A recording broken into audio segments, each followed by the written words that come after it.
Hey, Saul, how are you? You hear me, Saul? Hello. Calling all souls. Hello.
Good morning.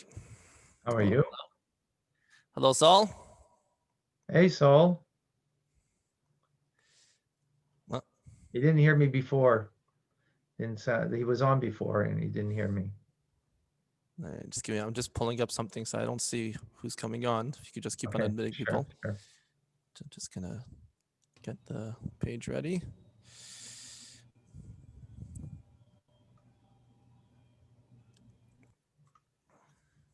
Mendy, are you going to come from Minion? You know, we can have. Is it official? Yeah, I saw the official. email. So what time? When? Tomorrow? Tonight, tomorrow. Tell me what should we count on? Tomorrow. Tomorrow? Yeah, Mitzvah. I mean tomorrow morning. Right. Okay.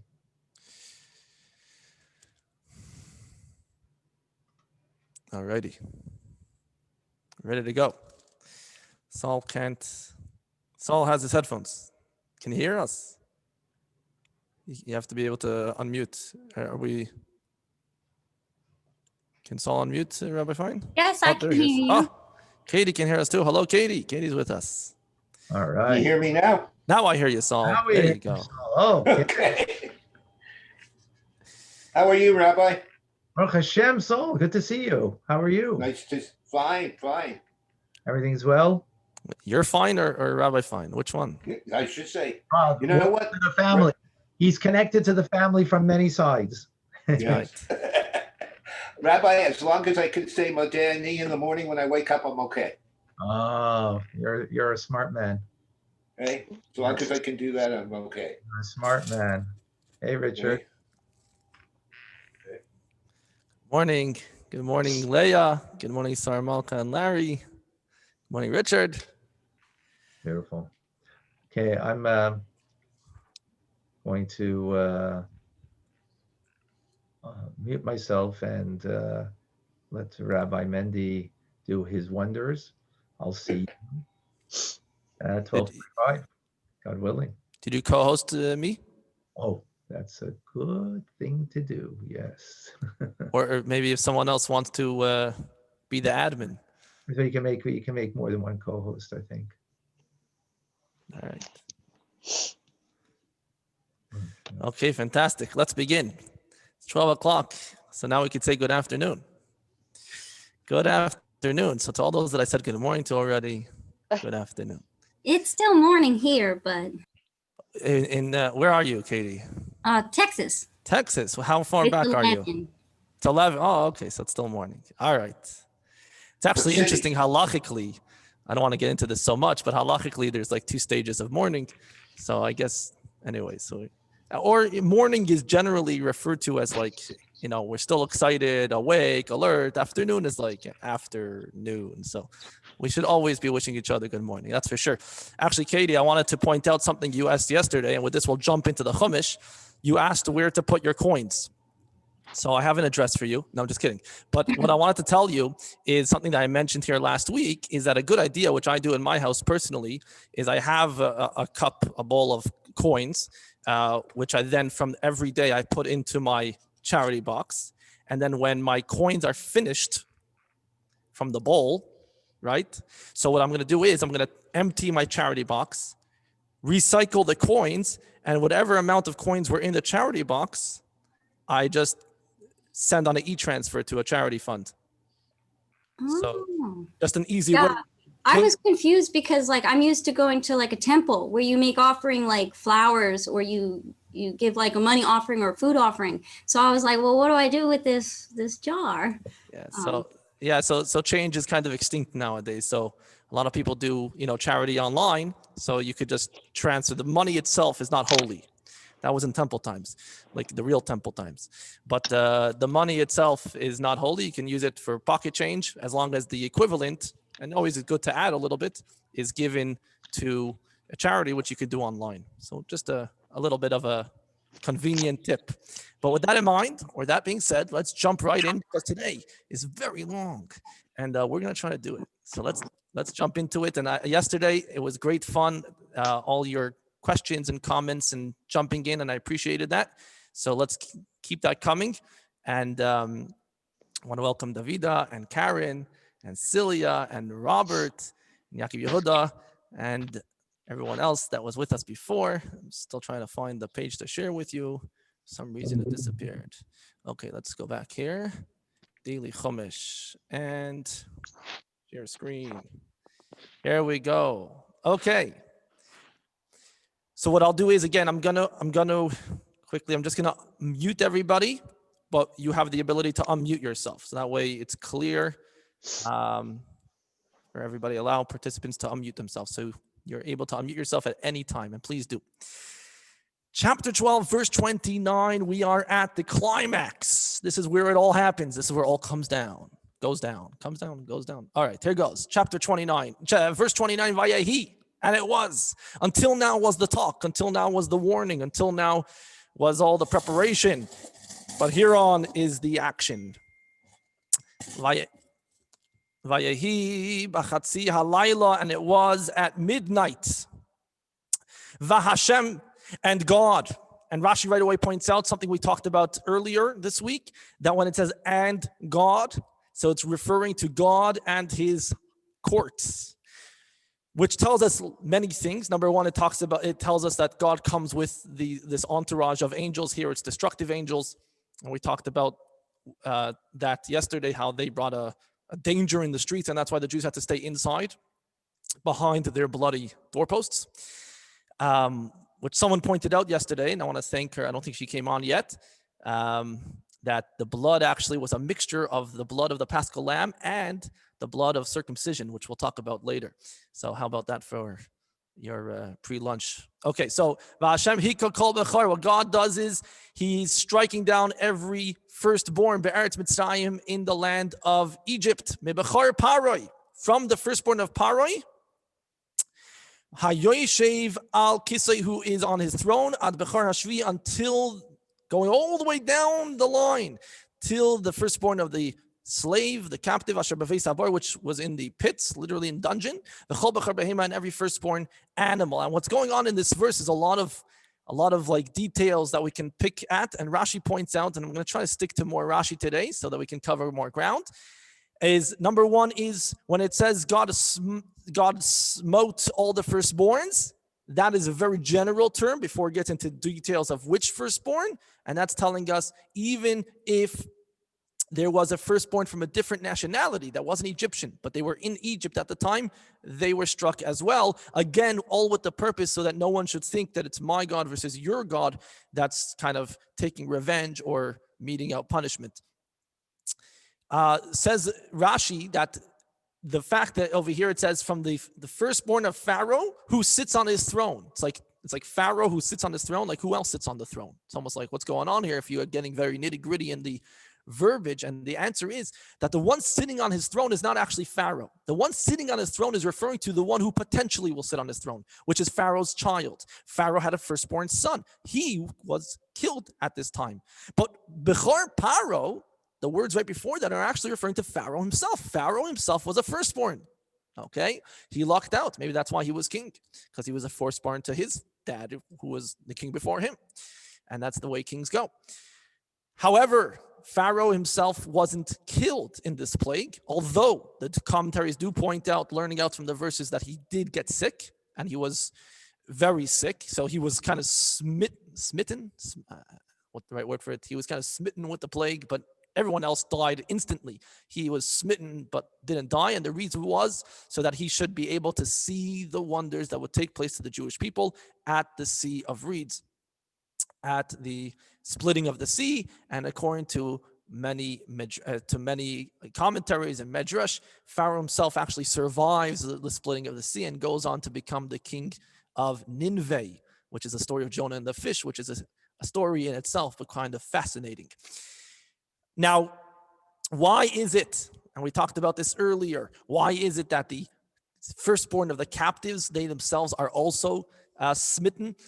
Why? What did they do wrong? So the answer is simply because they stood by and rejoiced at the suffering of another. That itself is of consequence, is worthy of consequence, even if I myself am not doing the wrong. But if I stand by and, you know, they call it nowadays, you know, there's bullies in the yard, in the class, in the school. But the worse than the bully is the kid standing around. So that's in Rashi right here. Says Rashi, also continuing to say that, again, like we pointed out, that no one should think my God versus your God. You know, you took me as a slave. An Egyptian slave would say, not the Jews, but, you know, and that's why my God is smiting you with this. So to make the point very clear, this is coming from the God of all gods, the God of the Hebrews. Every firstborn of a nationality other than the Jewish people were smitten at this point. Vayakam, verse 30. Vayakam Pare Laila.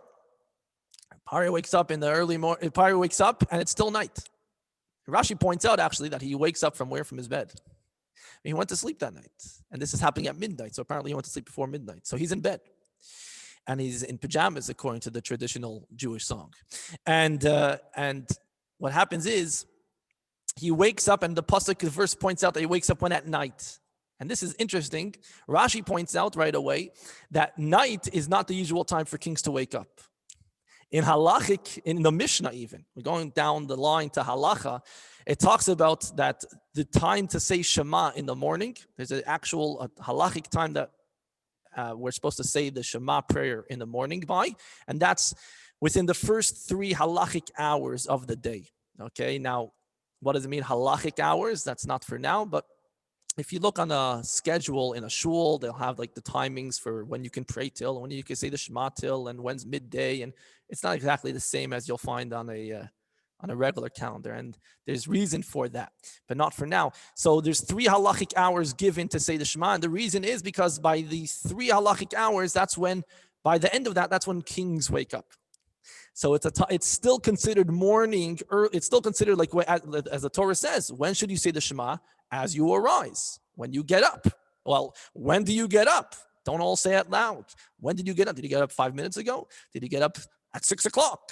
You know, did you get up at 4 o'clock? You know, everyone gets up at a different time. So what does it mean you should say the Shema when you wake up? Is there a certain time, or is it depending on when you woke up? And the answer is no, it's a certain time that goes across the line, and it's at the end of the time that even kings will already be up, because kings are seen as the people that could sleep in. So no one else. So that's the idea. That Pharaoh is waking up in the middle of the night, different than usual when he would wake up more like 3 hours into the day. Now, why is he waking up in the middle of the night? Because he's deathly scared. He gets very sick. First of all, he goes and wakes up, the verse continues, he goes and wakes up his servants and the Chol Mitzrayim, and then they realize that Egypt was awake. Egypt, there was this huge outcry throughout the whole land of Egypt. Not one house was left without a dead person in it. Okay, and first of all, Rashi points out that Pharaoh is in a chaotic. I don't know if that's a word, if that's the word here, but he's in a certain. He's deathly scared, and this is all to the drama that's going to bring him to actually go search for Moses, go search for Moshe himself, bring himself to go out there to the Jewish quarter. I mean, think about it in how, this is Pharaoh who stood up to Moshe for 9 plagues already. And now how does he come from there to go begging Moshe to leave and the Jewish people as a whole to leave? So you have to understand he's in a very crazed position here. He's waking up his servants, his advisors, and then he goes, as we'll learn soon, to find Moshe and get him out. Now, how is it that every household has a dead person? Okay, not every household has a firstborn son. Let's keep it very clear. Bechor is a firstborn son. And that's who the plague was against. Now, what if there was the firstborn daughter? I have a firstborn daughter, heaven forbid to make any connections.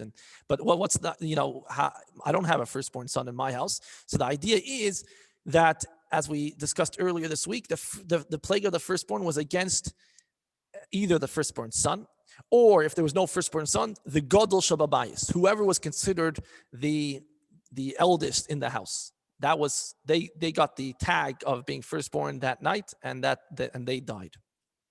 Rashi points out another way to see how every house was struck, every Egyptian house, because the Egyptians weren't very moral, and there's a lot of adultery and a lot of mixed marriages going on simultaneously, and therefore there was many firstborns. Let's put it that way. Every household had a firstborn, even if it wasn't from the father, from the mother, and basically it worked out that every household had someone to die. Verse 31. Finally, Pharaoh is going and he's calling out. Right. First of all, Rashi points out he hasn't yet reached Moshe and Aaron. He's calling out for them, and that tells us that he was going around, crying out, "Where's Moshe? Where is Aaron? Where do they live?" He didn't know where they lived. They always came to him. He didn't know where their address was. They didn't leave him with like a postcard saying, "Want to come for a coffee? Want to, make up for what you're doing to us? Come over." That wasn't he never got an invitation. So he has to go search for them. So he's calling out, literally calling out in the streets, "Moses, Aaron, where are you?" Laila, it's still night. Vayomer, and he says, "Kumutsu." I'm still in the verse 31. He says, "Get up, leave mitoich ami from my nation, leave Egypt, gam atem, you, gam b'nei Yisrael, and the Jewish people. Go serve God, kidaberchem, as you have said." Meaning, whatever you asked for the children, I told you no, take the children. You asked for the animals, I told you no, take the animals. You asked us for our animals, I said no, take our animals. Whatever you said on your terms, get out of here. So Rashi points out though that when Pharaoh says, "Gam atem, gam b'nei Yisrael," also you, also the Jewish people, the you he's referring to is not Moses and Aaron. And that's for a very simple reason. Moses and Aaron were never held back from leaving Egypt. They were first of all, they were part of the tribe of Levi. Levi were never slaves, and they could go about as they wanted to. So they didn't need permission to leave. So gam atem, therefore, Rashi points out, refers to the men. Gam b'nei Yisrael refers to the children. B'nei Yisrael here literally means the children of Israel, meaning not the elders, not the older, not the men who we thought originally would be enough to do the service. So he wants everyone out. Pesach Lamed Beis, verse 32, "Gam tzainchem," take your sheep. "Gam bekarchem," and also your cattle. "Chu," take it.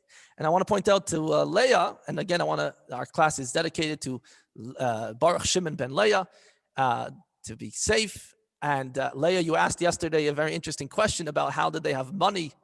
You asked a few questions, but one of them was about how they had money to buy sheep. I did do a little research and I didn't yet find anything, so I apologize, but I tried to look into it. But again, we shared some ideas yesterday, but it just reminded me over here. So Pharaoh says, "Gam tzayuchem, gam bekarchem, chu," go and take your sheep, take your cattle, kashar dibartem, like you said, valechu, and go. Uveirachtem gam oisi. But don't forget, bless me as well. Bless me as well. Why bless me as well? Because I'm a firstborn, Rashi points out. So bless me that I shouldn't die at this point. And when he said, take your sheep and cattle, like you said, when he says like you said, he's adding also what you asked for our cattle. Take that as well. Whatever you need, go into our barns and nobles, go into our barns and take it. So verse 33. Okay, so very interesting, and I know that this might sound a little bit, I might get some questions on this, and it's an interesting thing to think about. But at this point, there were some Jews that decided, you know what, the Egyptians learned their lesson. We could stay. And they weren't so in a rush anymore. Like, okay, you know what, 9 plagues, maybe, but this 10th plague, and Pharaoh himself is coming to the Jewish ghetto, and he himself is telling, I think they learned their lesson. We could stay here. Remember, they still had the slave mentality, which is quite apparently a very psychological thing, and it's very real. And they had their homes. They were comfortable to a certain extent, and they didn't want to leave. Not that and here I think we have to make it very clear, they weren't against redemption, because that would have put them back in the category of those who died during the plague of darkness. They weren't against it, but they weren't in a rush anymore. There wasn't that same rush that they had the night earlier when they were eating their Paschal lamb and they were dressed to walk out. God told them, have your belts on, meaning like be dressed to go with your sticks in your hands.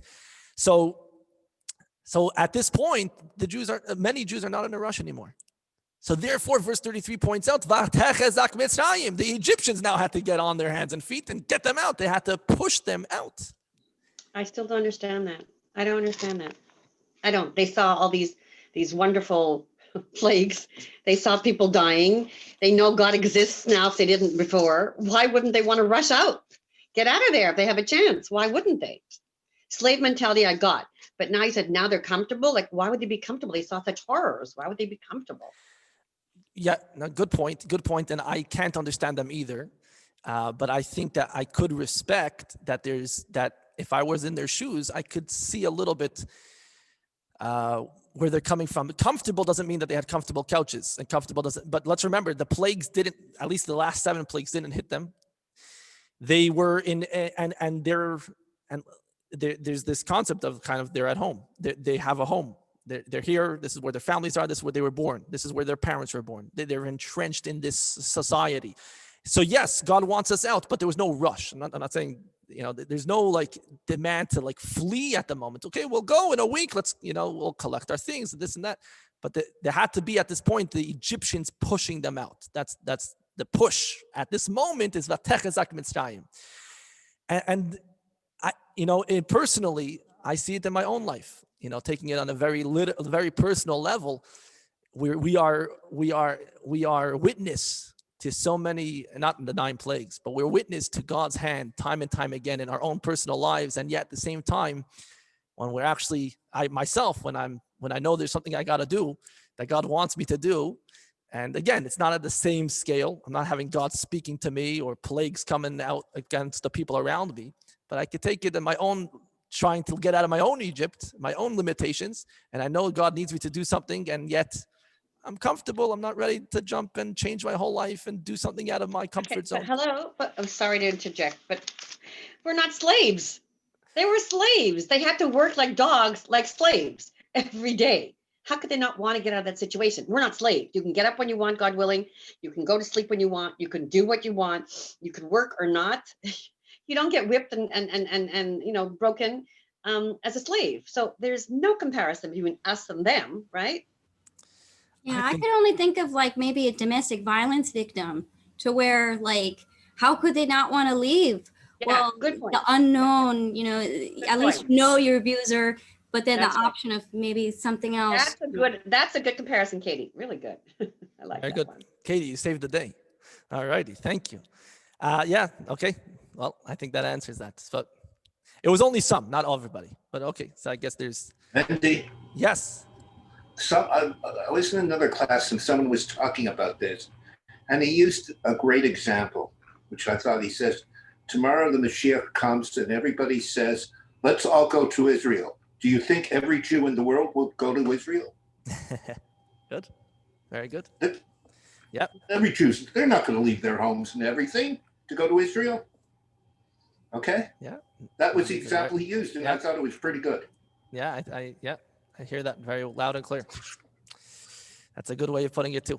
All right, so we have different views, different Jewish camps, and I'm sure this is what was going on in Egypt. There was some that couldn't understand, and some were saying, "Yeah." So so we have a history. Okay, let's continue. Verse 33.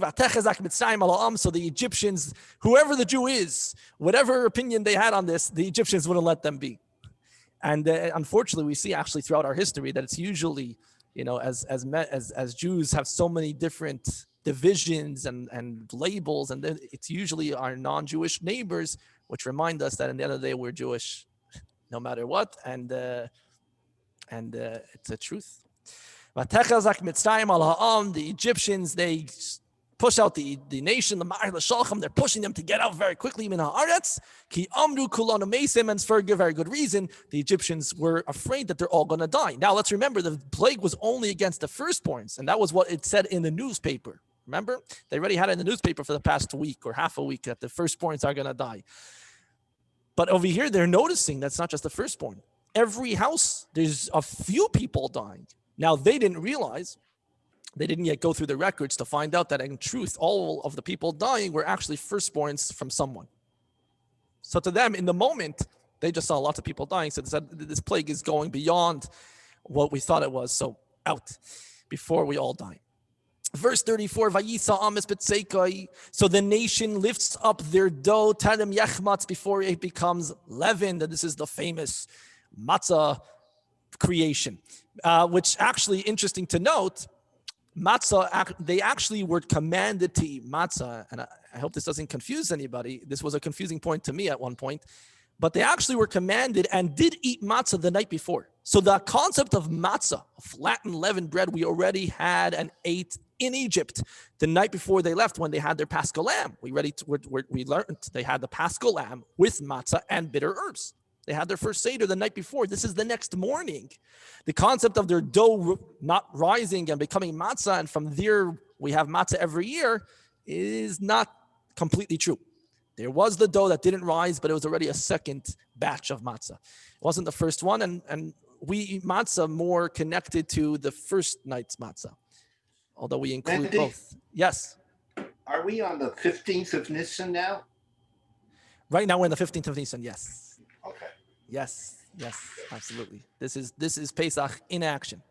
Let's just make it clear. Today is not the 15th of Nisan in 2021, but in the Chumash, that's where we are. Yes. What were they putting on their shoulders? Their leftovers. Leftovers of what? Leftovers of matzah and bitter herbs from the night before. So the Paschal lamb, they weren't allowed to have leftovers, let's remember. But the matzah and maror, they had some leftovers, right? I have still boxes of matzah in my closet ready for next year. It lasts for years. We bought 5 pounds. We didn't need 5 pounds. So they wrapped it up in their garments, on their shoulders. And Rashi points out, first of all, the Egyptians were rushing them out. That's why there was no time for their morning bread to bake. They got up in the morning to bake bread for breakfast. That's really where this matzah came into being. But they were rushed out, so they had to grab it and just let it kind of bake on their shoulder. And Rashi points out it was on their shoulders, despite the fact that they each walked out with many animals. The Talmud even says that each person had 90 donkeys. So lots of animals they had going out with them, but they wouldn't put this matzah and maror on the animal. They were going to carry it. This chabivos, the love they had for the mitzvah, their first mitzvahs of eating matzah maror, they weren't going to just put them on their animal. Lamed Hey, verse 35 of Bnei Yisrael also kidvar Moshe, the Jewish people did exactly what Moshe had said. Vayish'alu miMitzrayim. Now, what is this referring to? What did they do? They went and asked the Egyptians, silver, gold, and clothing. And Rashi points out that this is actually in order of importance, because in the desert, you don't need so much silver and gold. You need clothing. Now, they didn't yet have the clouds of glory, which we learned is going to take care of their clothing. But for them, the clothing was of most importance at this point. So they according to many commentators, this is actually a second time they went and asked the Egyptians. They already asked them a few days ago when they first got the command, and now they're asking a second time. So just interesting to note. And here again, if we understand it to be a second time, verse 36, God miraculously made the Egyptians like the Jews at this point, to the point that they actually they gave it to them. Here it says they lent them. The point being that the Jewish people, as Rashi points out, would say, okay, can I have your that gold, under your pillow? He'd say, here, the Egyptian would say, take 2, take 3. So it was the Egyptians actually initiating to a certain point the extreme measures of treasures being given to the Jewish people. Vayinatzlu es Mitzrayim, again a word which is quite uncommon, and Rashi has to translate it to those that didn't have Chabad.org. And Vayinatzlu es Mitzrayim, they empty out Egypt.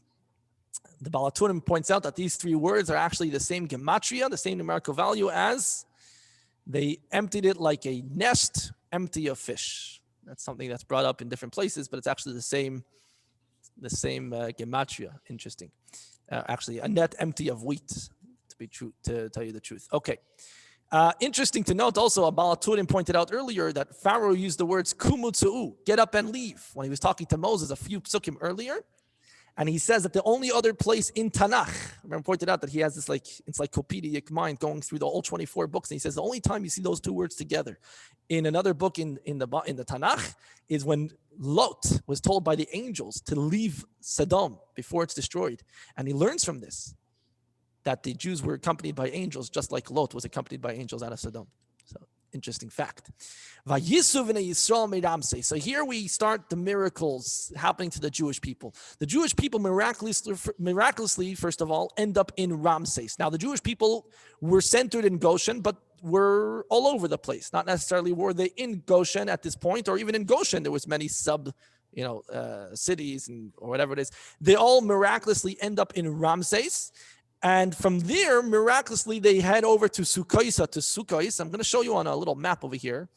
This is from the Kahas Chumash, which, by the way, is the best Chumash, in my opinion, out there. If you really want to get a good storyline and get all the details of what's going on, especially in the book of Shemos, you got to read it. And I send it out on an email every single week. So if you'd like to be joined, you can find it on Chabad.org, but I'd be happy to send you the email as well. This PDF, it's fantastic. The book is even better, so you can buy the book as well, or borrow it from our library. Okay, so here goes. We have over here, if you notice, Egypt. I found a map on Pinterest, but it wasn't exactly the same map that we believe in, I guess. So I'm just going to go with this one. You have Ramses on the top over here, if you can see Ramses. That's in Goshen, around Goshen. So the Jews miraculously are all brought there, and the language used is on wings of eagles, wings of eagles, right? Of eagles, of kanfei nisharim. We use that verb, and that's usually seen by most commentaries as just a way of saying that they came very quickly. Not actually, they were on eagles' wings. But the point is that from Ramses, they trek all the way down. Their first stop in the desert out of Egypt, or getting out of Egypt, is a place called Sukkot. Interestingly enough, it's this place, Sukkot, where they get the clouds of glory surrounding them, which is one of the reasons why we celebrate Sukkot, because of the clouds of glory. So it's actually the name of the place in the desert. So Sukkot is where they stop. Now, from Ramses to Sukkot, you can see on the map here, is a very long trip. Okay, it points out over here, actually, you see in the English here, they say it's about 72 miles, usually a 3-day journey. And yet, they got there within minutes. It was miraculous. So they got there very quickly. So that's just an interesting point over here. I'm going to go back to the Chumash. Do you see my switching back and forth on the pages? Everyone saw the map? Okay, thank you, Katie. So we have over here Hagivarim, who is leaving Ramses. We talk about 600 ragli Hagvarim levad mitaf. We have around 600,000 foot soldiers, men, besides for the children and women. So the Givarim, Rashi points out, who's the men? Who's a man? Only someone who's 20 and older. And that we find out later, actually, is that God has a special thing about 20-year-olds and older, and that's to do with an army. Whenever we count the Jews in the desert, it's always about 20 and older because that's when they are able to be in the army, and that's, for whatever reason, the age God decides to count us from army age. So the idea over here is that the 600,000 number, which has become so synonymous with the Exodus, is only a certain element of the Jewish people, and it says very clearly, besides for the children, and of course it's men, so it's besides for the women. So we usually have the number around 2 to 3 million is usually the oral tradition number of the Exodus, the Exodus, is that a word? Those who experienced the Exodus. Okay, so verse 38, Vagam Erev Rav. So here's very interesting. We talk about the mixed multitude, always the mixed multitude that leaves with them. And I remind you of what we spoke about a week ago or something, that the word for Erev Rav in Hebrew, Erev is a mixture, Rav means the multitude. And Rav is actually the same numerical value as 202. And that's the amount of sparks embedded in Egypt that the Jewish people managed to extract at that point. And we're working with the last 86 from the 288 total sparks, which God created the world with. So here we have the mixed multitudes, humans. And Rashi points out right away that who is the mixed multitudes? A mixture of nations, from converts from different nations. So not necessarily Egyptians. And according to some commentaries, necessarily not Egyptians. Kind of interesting. So someone pointed that out or asked that question a few days ago. I don't remember. But here's actually a pointer that the mixture of people wasn't Egyptians, at least according to many. It was nations that joined out of Egypt, the Jewish people, or maybe they came into Egypt to join, but they were very excited. And this, we find out later, was a mistake on Moshe's part. We could understand what that means, Moshe making mistakes, but that's a discussion for a different time, because Moshe didn't ask God if he should accept them. He accepted them on his own, and it was an immature move, meaning it was a premature move. Let's put it that way. It would have been better if he would have waited to let people come in once we were a little bit more strong. But unfortunately, we find that throughout the stories, all the complaining that goes on in the desert and all the terrible stories about the Jews in the desert and they just can't get their act together and they're always complaining, most of those stories are by large led and by large completely done by the mixed multitudes. So that's we got into trouble. The pasuk continues.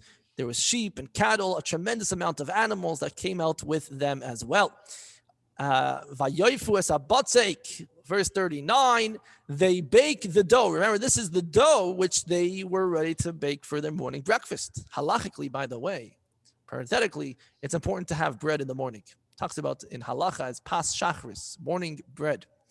It talks about that eating bread in the morning will take away the potential of 83 sicknesses from a human being. So keep that in mind. Eating bread, maybe it's not the wheat bread we have today. I don't know. Get yourself some multigrain, whatever it is. But bread is important to eat in the morning, halachically. They baked the dough, which they had taken out of Egypt. It turns out to be unleavened cakes. And it was not, it didn't rise. Why didn't it have time to rise like normal bread? Because the Egyptians chased them out. They couldn't wait. They couldn't tarry. They didn't make themselves any other food. This is the only food they had with them, besides for the leftover matzah and maror that a Jew throughout the ages always had in their back pocket, some leftovers from Kugel, from Cholent. So we get that kind of from our ancestors in Egypt. Always carry some leftovers in your back pocket. You never know where you'll end up. So the idea over here, actually interesting, is that the way we refer to matzahs here is ugot. Now, ugot means cakes, as it's translated here. And in modern day Hebrew, uga is a cookie, a cake. But uga also comes from the word of agol, which means round. And this is one of the sources, one of them, that matzahs should be round. Interesting fun fact. There's other sources, and there's a lot of discussion about it throughout the ages, but one of the places we go back to is this word here used to describe the matzah. Okay, so other than explaining what that is in Rashi, the dough that wasn't baked yet, so Rashi actually points out, and this is a little different than the commentaries that we talked about earlier about the Jews that Leah, you didn't approve of of them that weren't so in such a big rush. But in fact, over here, Rashi points out that the fact that the Jews as a whole didn't take out any other provisions with them, any other food with them, is actually to their credit. And God kept it in mind throughout history to our credit. And it's even brought down in the prophet Jeremiah, who lived centuries later. And that is that we kind of walked into the desert completely relying on God. Completely relying on God. We didn't ask, how are we going to survive in the desert? What's going to be? We just went after God, and God remembers that and has a special affection for us for that. So the verse continues, Umayishav b'nei Yisrael. By the way, these matzahs actually lasted them for 61 days. These non-baked matzah, they ate from this for 61 days, and only 61 days later, 61 meals, which is 30 days, 2 meals a day for back in those days. Nowadays, it would have lasted a little shorter, 3 meals and midnight snack and all that. But in those days, they had 2 meals a day. So 30 days later is when the manna started to fall, which we'll learn about next week. But the miracle of this food was it lasted, and it also tasted like the manna would taste. And the miracles of the manna's taste was in this dough as well. And that's all part of a kind of a reward for their absolute faith in God, going out with just that and nothing else. Verse 40, Moishav b'nei Yisrael, this is kind of summing up our exile in Egypt. The Jews live in Egypt. How long? 430 years, and we discussed this at length a few days ago. What does that mean exactly? They weren't there for 430 years, and Saul mentioned even in Egypt there was different stages, and but just to what Rashi points out over here, and something we brought up last time, is that the sum total of 430 is the years that we were from when Abraham was told by God that we're going to be foreigners in a strange land. And it says that although the verse says these are the years that we dwelt in Egypt, Asher Yashvu b'Mitzrayim, it means these are the years that we dwelt in many different places, culminating in Egypt. So that's a way to understand the verse. And actually, I saw somewhere where here Rashi breaks down the years, but I saw in another place where it kind of breaks it down even easier. From when Abraham received the prophecy till when Isaac was born was 30 years. From Isaac to Jacob, Isaac was 60 years old when Jacob was born. Jacob comes to Egypt when he's 130. And so, anyone doing the math here? Anyway, so you get that idea. So that's already, so they're only in Egypt actually. How many years do we have left? 200. 210? That work out, or just 200? Yeah. 210. So from when Jacob, so here the count of 210 actually, saw you asked this, the count of 210 is from when Jacob came down to Egypt. Although the slavery only began later, and the slavery actually went in phases. So that's just interesting to break that down. And Rashi actually ends off with something fascinating. He says, this is one of the things that they changed for King Ptolemy. How do you say Ptolemy in English? Ptolemy. Ptolmey.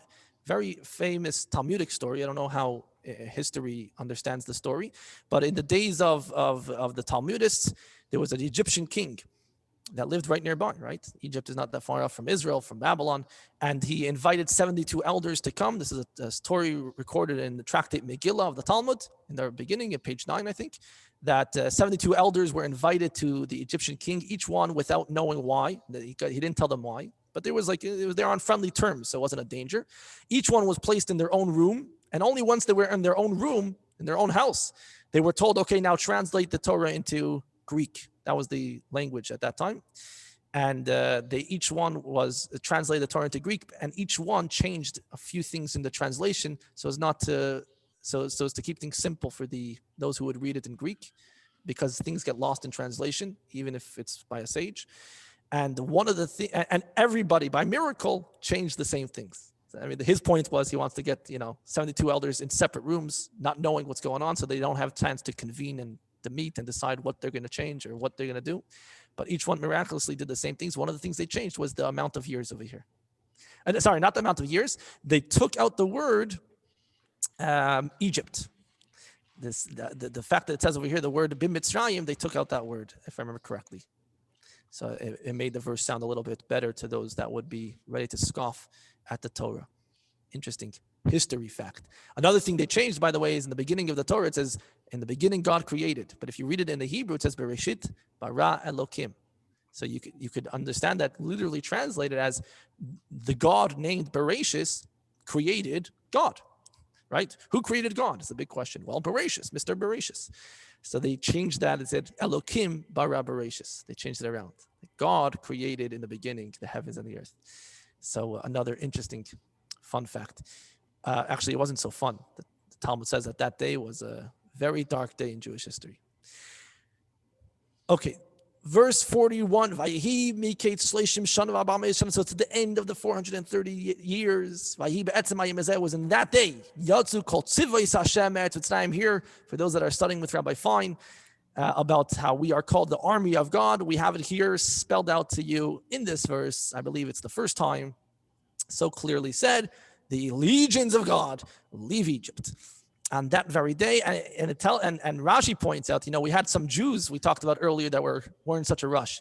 Egyptians themselves, you can imagine. I mean, I can't imagine this, but the Egyptians themselves at the point of departure, as much as they were rushing the Jews out, at a certain point there was a protest from the other, from the right, from the left, from the center, from the middle, whoever it was. There was some group of Egyptians that decided they're not letting the Jews out, no matter what, and God actually had to send the.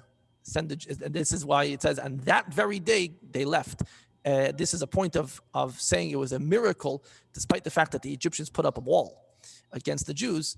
God wasn't stopped by the wall, and Donald Trump was there. I'm going to continue. So we go on. And Rashi points out that this day, Saul, you mentioned about being the 15th day of Nisan, is actually marked in our calendar as being a special day all the way back from when the angels told Abraham that he's going to have a child at the age of 100. The next year is when Isaac was born on the 15th day of Nisan. And that was in the year 2018 from creation, was when 15th of Nisan was first marked. So 2018, not so long ago. And then in the year 2448, 430 years later, 400 years later, rather. How did that work out? Sorry, 2018 is when Abraham got the message about the Bris Bein HaBesarim. Okay, anyways, in the year 2448, is in the 15th of Nisan, they actually leave. Verse 42, and I think this is going to be where we have to end, although we didn't have a chance to finish today's Chumash, so I hope you can do it on your own. By the way, Rabbi Gordon has a great class on the Chumash and Rashi. It's right here on Chabad.org, so he's definitely someone that many people enjoy. Leil Shimurim Hula Hashem. This is the night which God was waiting for. God was waiting for this night to let the Jews go. God already had promised Abraham. He had it all set up. The Jews are going to be wandering foreigners, and then they're going to go. So God has been waiting for this time. Another explanation for the word shimurim is shomer, is guarding, which means this night is a night of guarding for us. And it's known that the night of Pesach, we actually have a custom till today to not lock our doors, because it's a night where God has this special guarding us. Although it does says in halacha that if you have thieves around, lock your doors. And it just tells us that when we talk about the mezuzah protecting us, we talk about the destructive angels out there, we talk about the dangers of night, we talk about night God guarding us. It doesn't necessarily mean from thieves and robbers who have freedom of choice. It means from spiritual forces. Even the mezuzah, not necessarily something which, anyways, it's important to keep in mind that not everything that we're guarded for means we're not going to have any robberies. But there's spiritual forces out there which are by far more dangerous. And for that, the mezuzah, for that, the night of guarding is much more prevalent. This is the very night. Okay, I see there's quite a few questions on the chat, and the rest of today's Chumash is God telling the Jewish people through Moses and Aaron again many more details about the Paschal Lamb, and it's understood, as Rashi points out, that this is going back in time. Many times in the Torah, it's not necessarily in absolute order. From verse 43 and on till the end of today's Chumash, we go back a day. Before the Jews brought the Paschal Lamb on the 14th day of Nisan, while they're still in Egypt, God told them many more details of the Paschal Lamb, who can eat it. It gets into very much details about who can eat the Paschal Lamb, but that I'll have to leave you on your own. And thank you so much for joining me. What I'm going to do about the chat, and I apologize for it's 12:45 already. I'm going to copy all the questions on the chat. I'm going to copy it onto my email, and then I'm going to respond one by one, either by email or somehow to each one of you on your own, so I can answer your questions. So they're not for naught. I have them here. Thank you so much. Have a good Shabbos. And we'll see you on Sunday, please God, at 12 o'clock for next week's Parashas B'Shalach. All the best. Thank you, Rabbi Mendy. Great For class sure. as always. Thank Thank you. Thank you so much. Thank you. Thank you. Thank you so much. Thank you. Sure, thank you. Thank you for being here. Thank you for joining. Thank you always for great job. Yeah, very nice. Baruch Hashem. How's everybody doing? Wonderful. Okay. Very good. I thought I wasn't going to be able to come today, but my work meeting's after, conveniently. Baruch Hashem. So hello to everybody, to Leslie, to Celia, to Irma, Hi. to Karen, and Richard, and Katie. Jerry, is that Jerry Bernstein? Let me know. Robert and Sarah Malka. Hello. Hello, Denise, Abigail, and Hi, Linda. Rabbi Stein. Hello, everybody. So, today's Erev Shabbos. We're going to do something a little different. And this is an inspiration from Sarah Malka. Sarah Malka sent me an email, and I didn't respond to the email, so I'm responding, even better. I'm responding by, doing what the request in the email was, what kind of books to bring into the home to further study, whether it's through the class or on your own, and so on. And the list might be too big, so we can always make the short list. But so I thought we'd do something a little different, that we actually learn from a sefer, from a book that's written in Hebrew and in English, but we'll just do the English side, because I think to do the Hebrew and then translate it might be a little more challenging. And this is what I want to introduce for Fridays, to learn from a sefer. I just realized before we get there, I just want to give over a very quick point from today's Tanya. Today's Tanya, very powerful.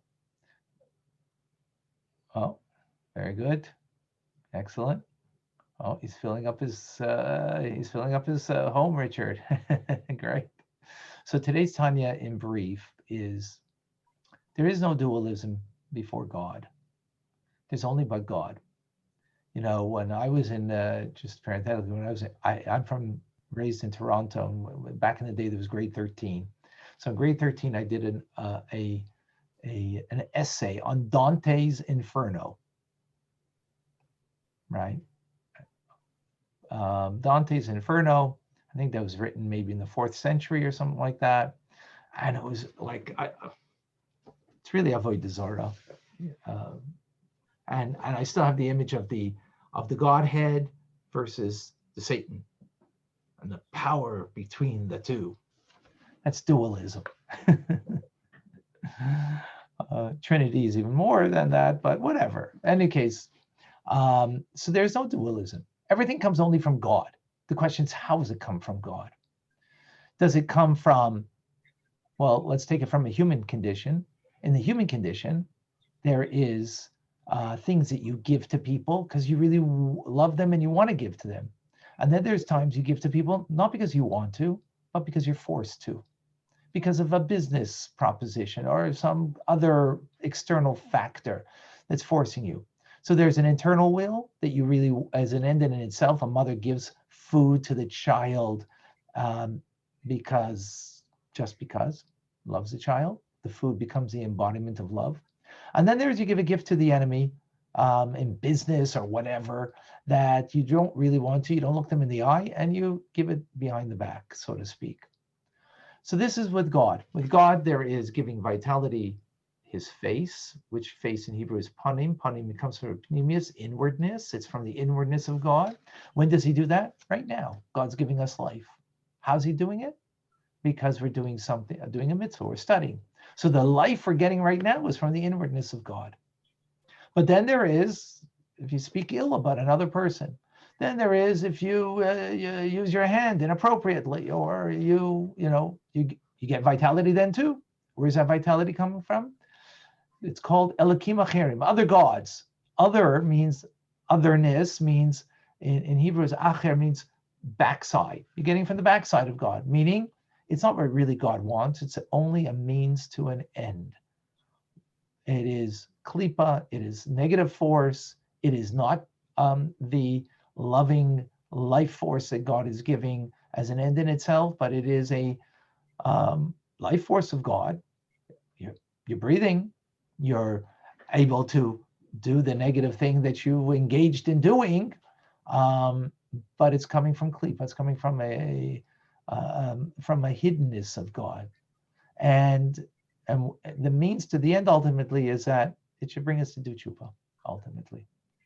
In other words, that's the positive side of the negative there, right? Others, the negative is a negative because it's a negative force. Where's that negative force coming from? Not from the anti-God, from God.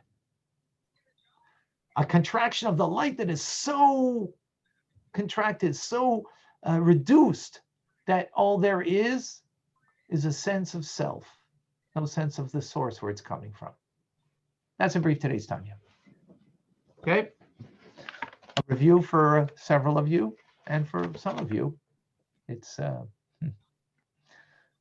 hot off the press. Okay. So today we're going to learn from a sefer, from a book. And sometimes, there's a virtue in it, is that you have a source material that you're learning from. The difficulty sometimes is, it's not, you're reading inside, so it may not be as exuberant sometimes, maybe. Or furthermore, it's something you could read on your own, which is true. That being said, though, there's a virtue to it, and that's what we're going to do right now. We're going to learn from what's called Inyan Torah Chassidus, on the essence of Chassidus. This is a one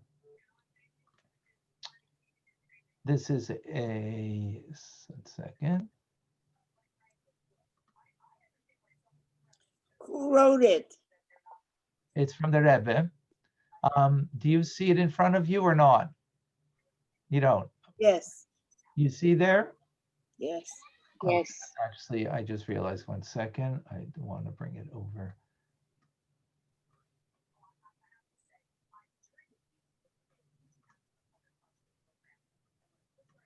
Oops. All right, now I lost it.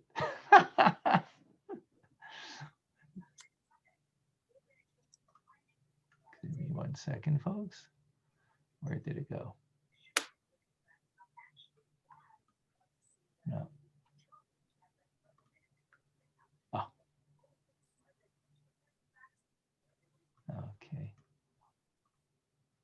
My apologies. Technology.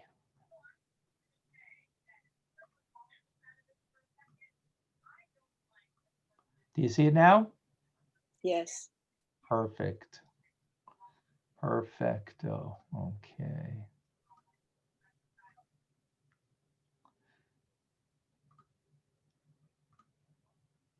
Beautiful. Okay. So this is actually, it's based on teachings of the Rebbe from 1969, Yutes Kislev, the 19th of Kislev of Fabringen, and several thereafter from 1968 actually. But it's was written down by a couple of the Rebbe's Chassidim, and and annotated thereafter. So this, I'm teaching Chassidus to you, mystical teachings, but let's get down to the core of it. What is it? How do we understand it? We're understanding the value of it in how it helps me to function in my life. But what is it in the end? And that's where we want to go with this. We're going to eventually see the teachings of Hasidus and the value of it in taking apart the Moda'ani prayer that we say every morning when we wake up, thanking God for the restoration of our soul, giving us life, and to see it how it's learned on other dimensions of Torah.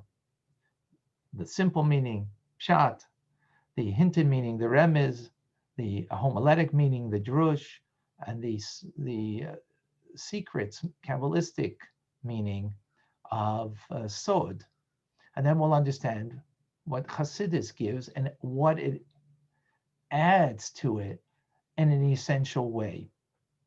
But that will be down the line. But what's important over here is that there's something new that's been brought to the world, these teachings of Hasidus, as we have in Tanya, as we have in what we learned in like Basi Lagani and other Hasidic teachings. And we need to know, what is it? Where is it coming from? What is its purpose? What's its value? And so on. So without any further ado, let us begin. So I'm going to read it and then explain it. And if you have questions, unmute yourself and ask. Don't be embarrassed. Don't be bashful. Better to ask than to put it into the chat. That would be better for me. I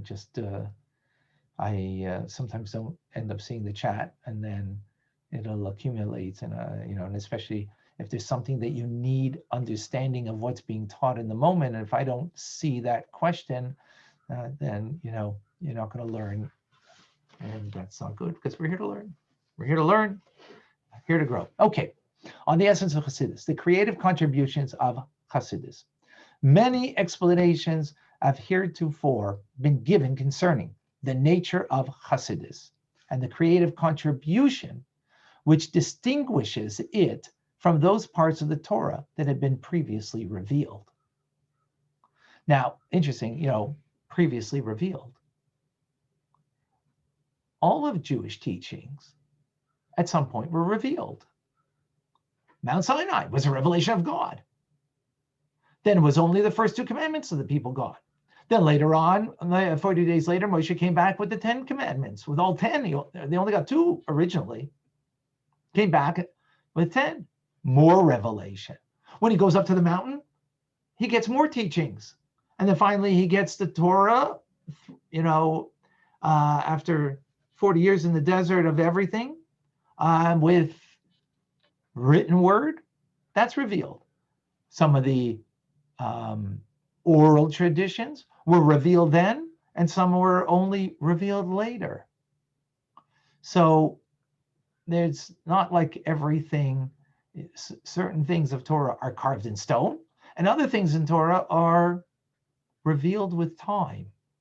And as Hasidus is something that was revealed in a particular time. So now we're going to understand from a historical point. This is the first thing. 1, in the times of the Baal Shem Tov, founder of the general Hasidic movement, the world was in a state of spiritual unconsciousness. And through the revelations of the Baal Shem Tov, the teachings of Hasidus, the world was aroused from this condition. Does anybody know the year 1648? Anybody remember that year? Chalmetsky, Gezeres Tach V'Tach. Tens of thousands of Jews were massacred. And the Jews were just beside themselves. Difficult times. And then there was the false messiah of the Frankists. There was so many physical hardships, spiritual hardships that the Jews went through. They were at a very low point. They needed something to bring them up from the spiritual unconsciousness. So it's interesting, the term unconsciousness. What happens when you fall faint? God forbid, someone falls faint. None of us should. What happens? You know what you can do? You whisper in the person's ear their name, and that name is connection to them, body and soul, that is connecting force. and it can help to revive the person. Not just smelling salt, but this too. The name of the Jewish people is Bnei Israel. The people of Israel, right? Who was the founder of the Hasidic movement? The Baal Shem Tov. What's his name? Israel.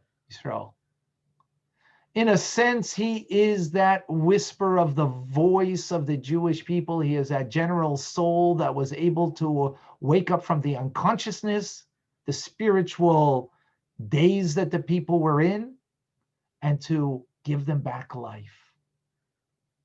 So from a historical point of view, what was going on?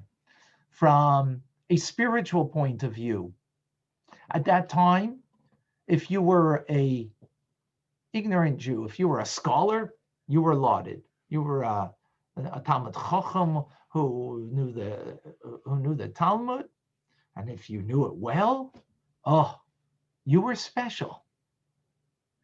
Came the Baal Shem Tov, and all of the rest of the people, 300 years ago, people were ignorant. It's not like today everybody gets a chance for education. Back then, didn't exist, and especially in hardships, you had to help out the family. So unless you were a gifted student, so then you might have a future. But if you're not a gifted student, but what did you feel that your value was as a Jew? Limited to nothing. That was the unconscious spiritual state at the time. There's a very good book to read. It's memoirs from the previous Lubavitcher Rebbe. That it's a 2-volume. I remember when I was in yeshiva. I was a yeshiva student, and I started reading it one night. I got to tell you the truth. I didn't go to yeshiva the next day. I couldn't put it down. I had to finish it. One of my terrible, and whatever, it should be my worst sin. And it was just so phenomenal. What is it called, Rabbi? The previous Lubavitcher Rebbe's memoirs. It's 2 volumes. We have it here in the library. If you want to borrow it, if you want to buy it, even better, because that way you build your home with holy books. Sarah Malka, take note. And who's the author? The previous Lubavitcher Rebbe, Rabbi Joseph Schneerson. Thank you. Okay, and he just calls it his memoirs, and that's it? I think it's called memoirs. Yes. Uh-huh. I think it's just memoirs. It's 2 volumes. If you're buying from Kahat, which I suggest, that's what you do, especially in the States. Kahat in New York. Yeah, exactly. And then you just put in the word memoirs in the search in the search on kahat.org. I'm sure it'll come up. Okay. Thank So, Sarah Malka, you're making your list, huh? Yes. Julia's also making her list, and I'm everybody. making a list. Yes, I am. Thank you. Wonderful. Thank you. Yeah, always a list. Good. Yes. So, so again, the condition of the people at the time, it's hard to describe until you read that book. You know why? Because we're post Baal Shem Tov. We now honor a simple Jew for their simple, pure goodness, even though they're completely ignorant. We appreciate that because the Baal Shem Tov, started that, the Alter Rebbe and the Rebbeim afterwards, that it is part and parcel of our headspace, of our reality. So it's hard to imagine that a simple Jew that is ignorant, at no fault of their own, they just had to help out the family, and they weren't gifted, so they weren't going to go anywhere with the teachings to become a rav, to become a rabbinic figure. So, times are so difficult. Of course, they're going to help in the family business or whatever the case may be, right? So when you read that, you really get a real sense of what it was like beforehand. And you know, the term for an ignorant Jew in Judaism is called Amaretz, means a nation, a people of the land. Now, on one level, it means because they till the soil, right? Because they work the land, which is beautiful, you know, farming and so on, getting close to nature and appreciating God's presence in the physical world. But on another level, it also means you're the dirt of the earth. You know, you're the ones that get stepped on, and they were stepped on because they weren't scholarly. So they were not of value. Now, that's not across the board, but it was part and parcel of the Jewish reality then. You know, study, Talmud in particular, scholarship, that's your path to God. Came the Baal Shem Tov, he arose the unconscious state that no, there's also prayer is an approach to God. There's simple goodness of doing good and having a pureness of heart to do good for another. That is an approach to God. And ultimately, obviously, you need everything, but not to minimize the person who doesn't have the scholarship and has only, you know, they're the do-gooders and that kind of stuff, right? So that is the first point, right? That this was revealed in that the teachings of Hasidus that would allow the unconscious state of the Jewish people to be aroused from that condition. Any questions on that before we go to the next? All right, great. Number two. So that's like from a historical point of view. Now, on a personal point of view, what does it mean, Hasidic teachings? So number two, a Hasid is one who does more than is required by the letter of the law. As our sages of blessed memory have said, the one who burns their nail parings is a Hasid, even though he might be harmed thereby. Okay, so let's give some background to this.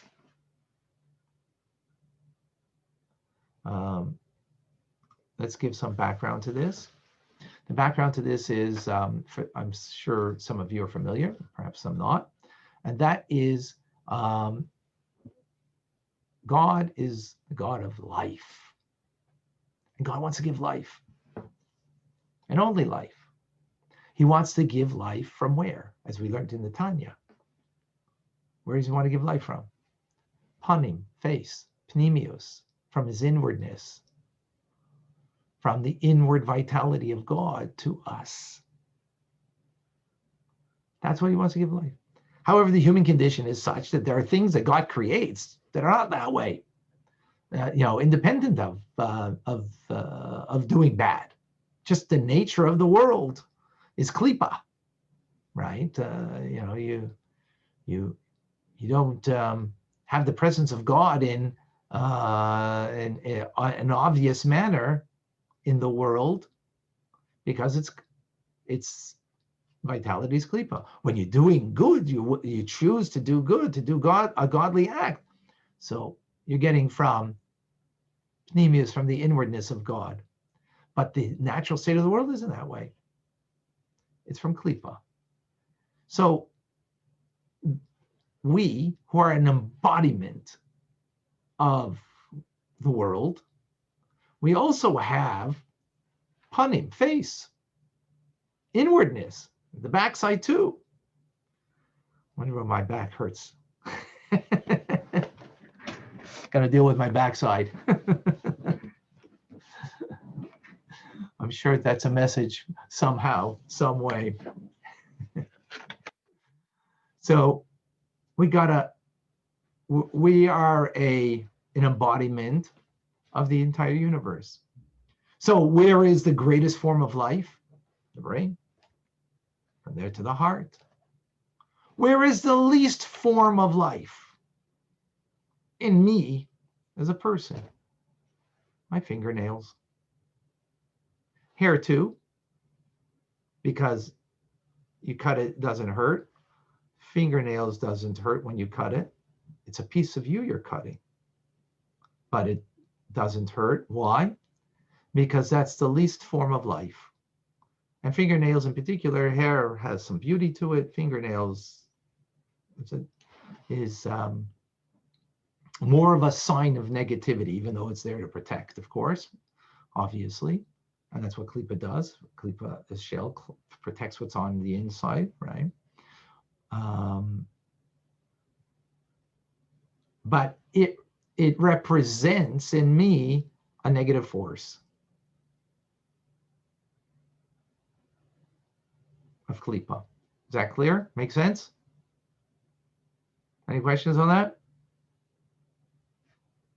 Wonderful. So when you cut off that klipa, it represents the opposite of life. And therefore, Kabbalistically, if a woman who is pregnant,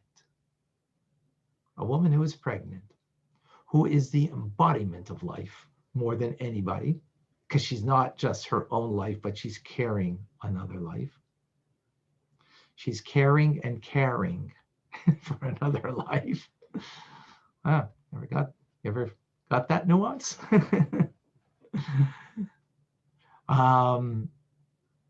Therefore, she shouldn't step on nail parings. That's the law. So you have to be careful when you cut your nails that you don't just leave it lying around.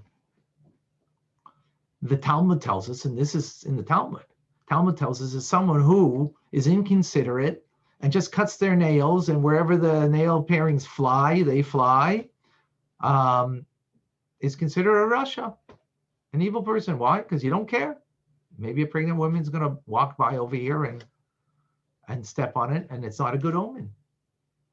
Not a good omen. So, can I ask a question? Absolutely, Abigail. And what about the people who bite their nails? Well, if they swallow it, then it doesn't matter, right? Yeah, that's what I mean. They're eating it. No, it's about a pregnant woman stepping on it. Now, No, I know, but you were saying the nail is not good or whatever. So if you're eating it. Okay, that's a good question. Somehow I don't believe it's a healthy, good thing to do. So from a spiritual perspective, I don't have a comment. From a health perspective, I would suggest don't do it. And from a health perspective, a psychological perspective, it's probably also not a good thing. You know, it's not for me. I was just asking. Yeah. Well, I didn't think it was for you. Actually, I was pretty certain it wasn't. I was certain it wasn't for you. Yeah, but good question. Good question. So in any case, so a person who's non-caring, right? Not like the mother who's carrying her child, right? Literally in two ways. Discards it and has no concern. So the Talmud goes further. A tzaddik, a righteous person, and here it doesn't mean the righteous person of Tanya, but a righteous person is going to discard it. Someone who's going to wants to do what's right, it's going to discard it. Higher than a tzaddik is a chassid, which chassid, a pious one, is greater than even a righteous person. Because again, the righteous is not the righteous of Tanya. There, the righteous is righteous, and you do what's right. You do what's right, right? Not you always think that way, but you do what's right. So a pious person, a chassid, which is chasidis, right, comes from the word chassid, pious ones. You know what they do? They burn it. They burn the fingernails. By the way, that's what I do. Usually my wife does it. I just put it into a tissue, put it somewhere that it won't get unraveled and get lost, and we burn it afterwards. After a few of them together.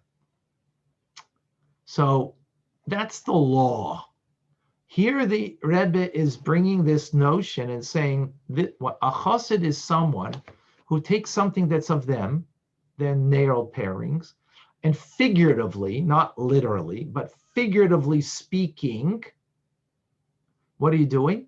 You're burning it, meaning you're destroying a piece of you, even though it's cut off of you and it's not. But the notion, the message over here is that you're taking something of you and you are burning it. You're harming yourself.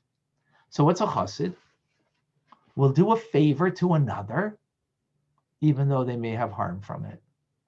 In other words, they might lose something. They may lose. Can I give, anybody have a notion of that? Give anybody have an example of what that might mean? Anybody? Anybody?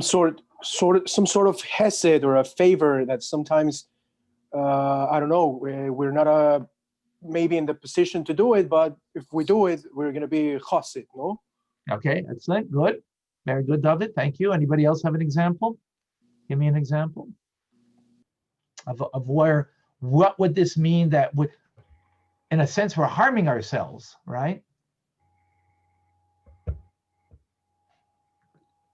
Richard? Firefighter. Oh, okay. Okay.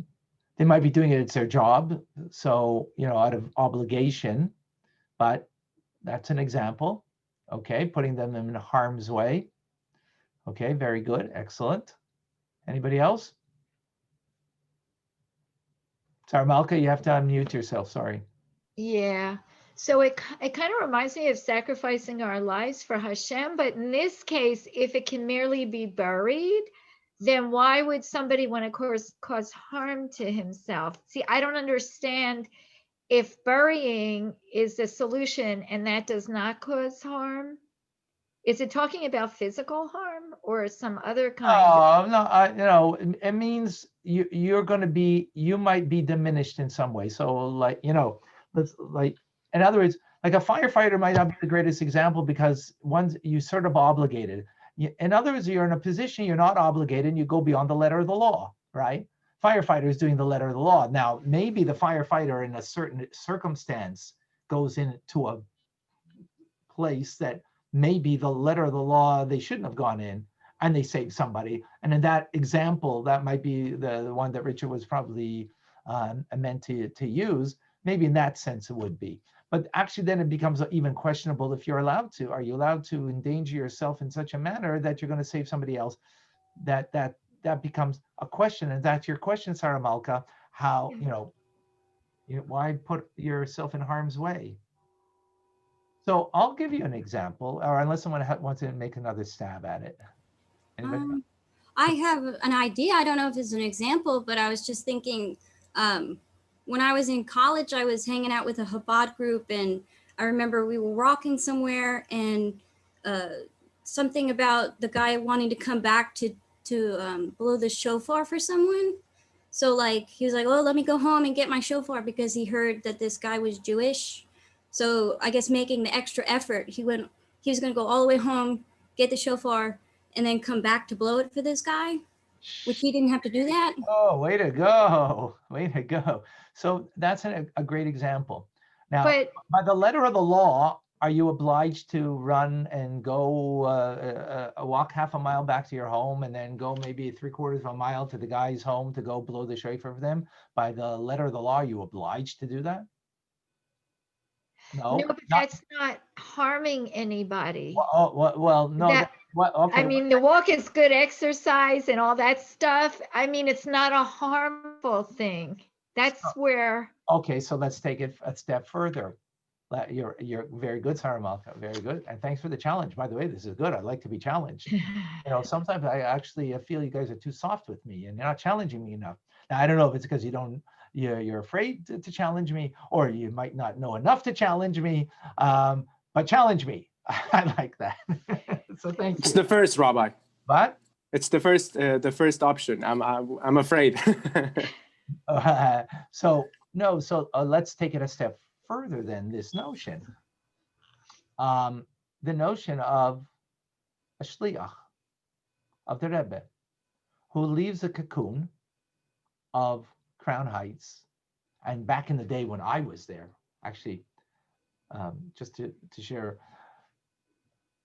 I can't believe, Katie, you said this story now, because it was Rosh Hashanah, 1980, Tafshin Mem Aleph, new year, and I just come out of 770 by the Rebbe's Tekiyas. Now you have to know, the Rebbe blows the shofar for the first 30 blasts.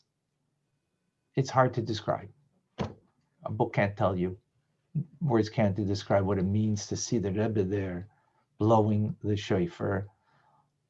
And he's got all the pans that people wrote in for blessings for the new year, and it's all there, thousands of notes from people for blessings, and it's all there. The Rebbe covers it with his talis, and then it blows the shofar. And sometimes there's a struggle, and you could sense that heaven, there's something going on in heaven that Rebbe is struggling with, but blowing the shofar that represents that struggle in heaven. Awesome is like an understatement. So I'm coming out of that experience. And Rabbi Mochkin, who's the head shliach here in Montreal, comes up to me.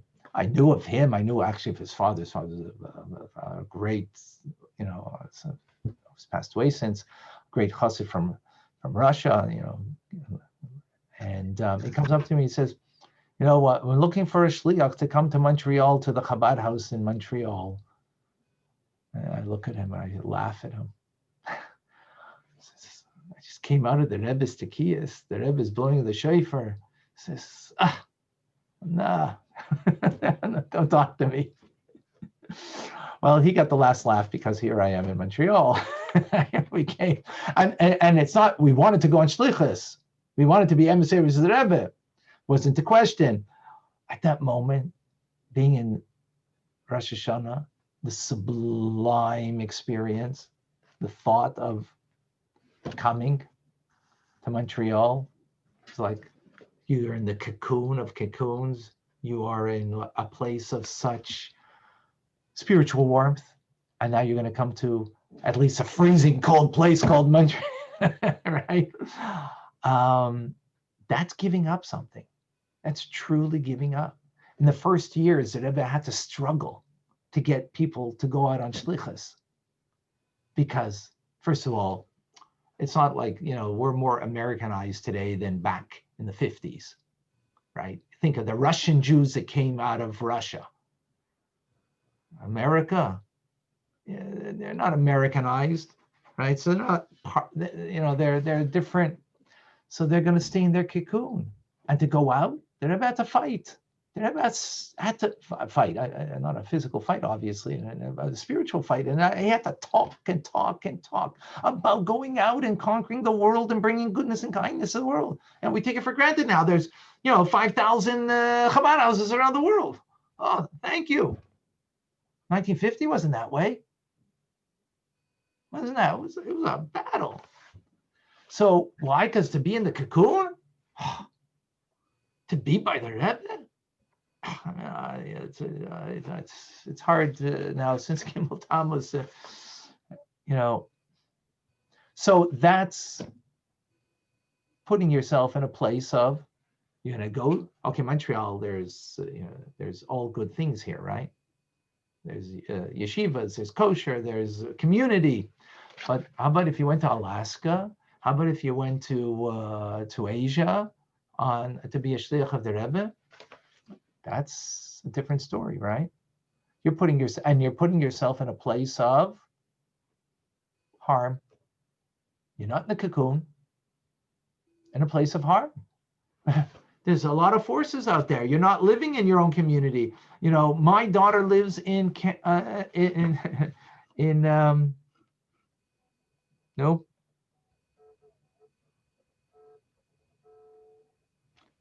Hold on 1 second. I just have to take this. Give me 1 second. I'm online giving a class. You're coming here. 6085 Mountain Sites. Bye. Sorry, I knew that was.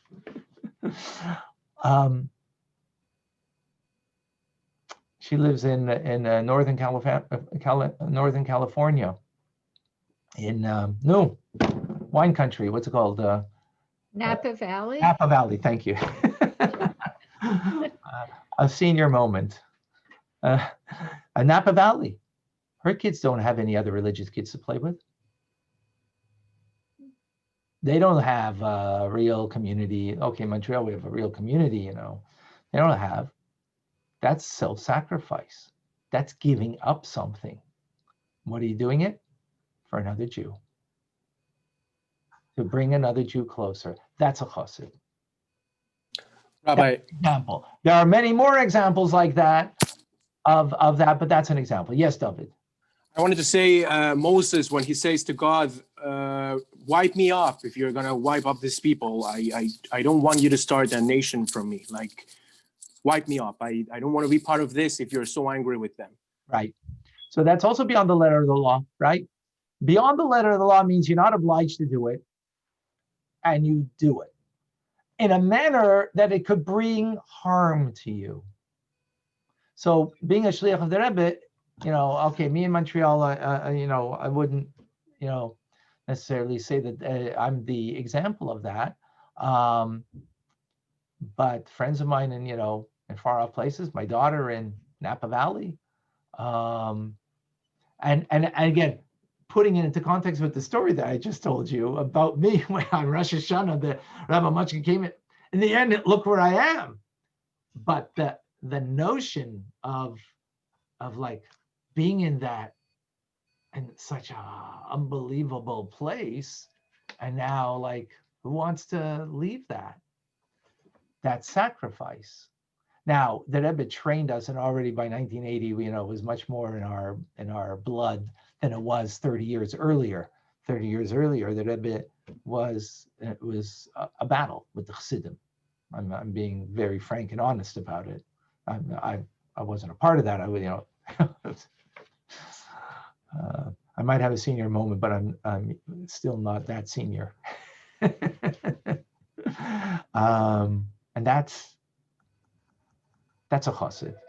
That was introduced by the Baal Shem Tov, that notion, and by the Alter Rebbe and the Chassidim after, and the Rebbeim after it. Sarah Malka, yes. Yeah, I'm just not understanding that example that's in the footnote about the nails and the burying and the burning. I mean, burying, are they talking about, you know, actually shoveling and going out? Yeah, or putting down the toilet today, right? That's like burying it. Today, if you put it down the sink or you put it down the toilet, that's called burying it. What does it mean? For all intents and purposes, it's not coming back up. So today, in a wastebasket to be thrown out in the trash, is that good enough? Even better would be down the toilet. Okay, but how is the burning really harming oneself? Is it metaphorically? It's spiritually. It's not literally harming you because you cut it off. Don't burn it while it's on your finger. Right. But I'm saying warning. I'm putting a big warning out there. But if it's something that a chassid would do, then why is it harmful metaphorically or spiritually? Well, again, that's my story of coming out of, coming to a wasteland. Yeah, okay, Napa Valley is a wasteland. Montreal is not a wasteland, but compared to the experience of being by the Rebbe, it's, incomparable. And to be in that cocoon, am I obliged to come here? Am I let me live in a cocoon and be spiritually on my high. What do I have to give up? What should I give up? That's beyond the letter of the law to do that. I'm not obliged to come here and to so on. Now, the Rebbe made the case for it in a way that, we have to, But in concept, it's, the Rebbe drilled it in us and make it that we have that. What do you mean? You have to be there for others. You can't be in your spiritual cocoon. Got to go out there and so on. So in a way, maybe you're right, Sarah Malka. It's, it's something you're today to be righteous, to do the right thing. So you got to do it. Yeah, whatever. That's an example. If you don't like it, find another one. That's okay. I guess. Yeah. The notion is whatever example you want. It's not important so much the example, it's the notion. The notion is that I'm going beyond the letter of the law, something I'm not obliged to do, right? I'm not obliged to do. And even though it may harm me in some manner, spiritually, materially, and so on, right? That it may harm me in some manner. So you take that where you want to take it. You make that real for you wherever you want that to be real for you in your life. That could be that you are giving extra tzedakah that you're not obliged to give. You're not obliged to give this so much. And in a way, it's harming in the sense that it's taking away some, some comfort in that sense. And that could be a harm. Harm, again, it's a loose word, harm, right? In a sense, I'm losing out. If you feel that there's something that you're losing out and you're giving nonetheless, that's a chassid. Now, the ultimate of a chassid is it you don't feel you're losing. You're more than happy and glad to do it. And right. But then maybe we didn't max out. Maybe we're still in our box. maybe, if it was just eking out a little more, I went the extra mile. There I felt I gave something of me, which we're going to get into that.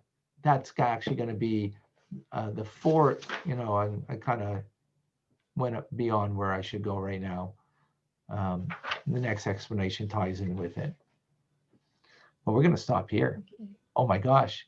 I thought I'd get a lot further, but thank you for the discussion, the challenges.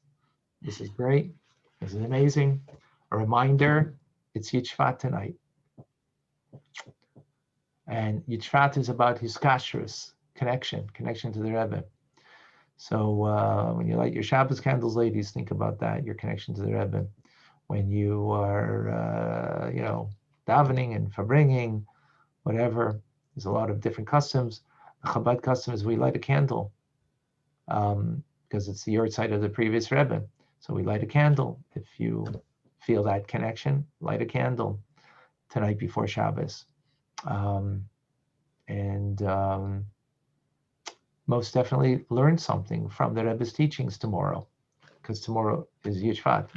I mean, the previous Rebbe's teachings in particular, it is, so to speak, but previous Rebbe, the Rebbe, learn from them something to add.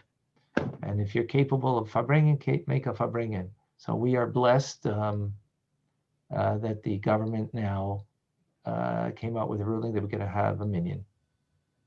Government just legislated that you can have a minyan now in Quebec. So we're going to have a minyan, which we didn't have for the last 2 weeks. All right, folks. Wishing everybody an amazing Shabbos, an amazing Yud Shvat. You guys are amazing. Appreciate you immensely. God bless you all. Good Shabbos. Okay, thank you. Good Shabbos. Shabbos. Thank you, Rabbi Fine. Great class as always. Thank you.